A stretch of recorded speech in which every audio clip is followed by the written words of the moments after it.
All right, boys and girls. So what we're going to do today is we're going to compare and take a look at an example of the pumpkin life cycle and the ladybug life cycle. So the purpose that we're doing this today is that way you can get an idea of what you're expected to do on your comparison of the life cycle of a frog and of a tomato. So let's go ahead and look at how you are going to illustrate your life cycles. So the ones that I'm going to be modeling are a pumpkin and a ladybug. And this is from the link on your lesson for today. So if you're curious and you would like to know more about a pumpkin life cycle or a ladybug life cycle, make sure you visit that link. So for a pumpkin life cycle, it begins its life cycle with a seed. And so make sure that you are labeling your parts of the life cycle too. Then after it is a seed, it grows to a seedling, which is kind of like a small plant. And draw a little seedling. After it's a seedling, it starts growing into a larger plant. And once it gets to that point, it's kind of like a vine.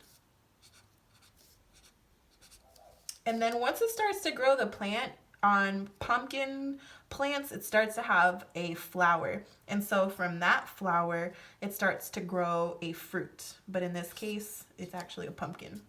So after it grows the plant, it starts to mature to a large pumpkin, kind of like the kind that you see at the store during October or so. So that's your life cycle of a pumpkin. Make sure that you have labeled each part of your life cycle when you do your frog and tomato. You can put your arrows like this. You can do your life cycle horizontal just as long as you're showing what occurs in each stage.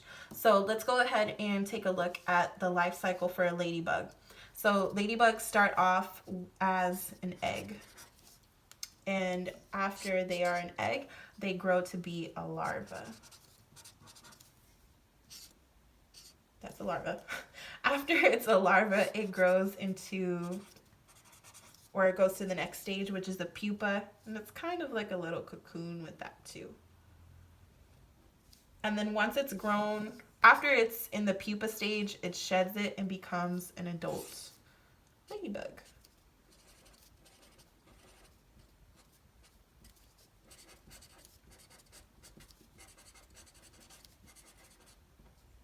Okay, so now we have illustrated the life cycle of a pumpkin and the life cycle of a ladybug. So the last part that I'm going to do is you want to make sure that you're comparing them, because remember, your objective is that you are comparing two life cycles of organisms. So the life cycle of a pumpkin is similar to the life cycle of a ladybug. So I know that this is a plant and this is an animal or insect. So I'd like to know how they're both similar. Well, I know that they're both similar because they are both living organisms. So I'm going to complete my sentence that says the life cycle of a pumpkin is similar to the life cycle of a ladybug because they are both organisms. And you also want to make sure that we're contrasting them and explaining how they're different. They are different. So how are these different? They're different in a lot of different ways. So what we could say is that the ladybug begins at an egg stage and the pumpkin begins at a seed stage. So they are different because the pumpkin life cycle begins with the seed.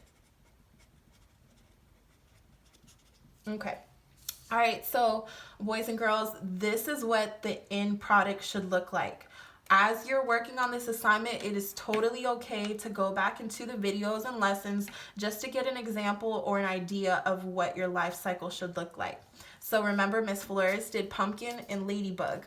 What you are going to do is your life cycle should be over a frog and the life cycle of a tomato. Make sure that you're reviewing your resources posted on Canvas and that you're using your sentence stem in your response. I look forward to seeing your finished life cycles. Make sure that you do quality work and turn in your work on time.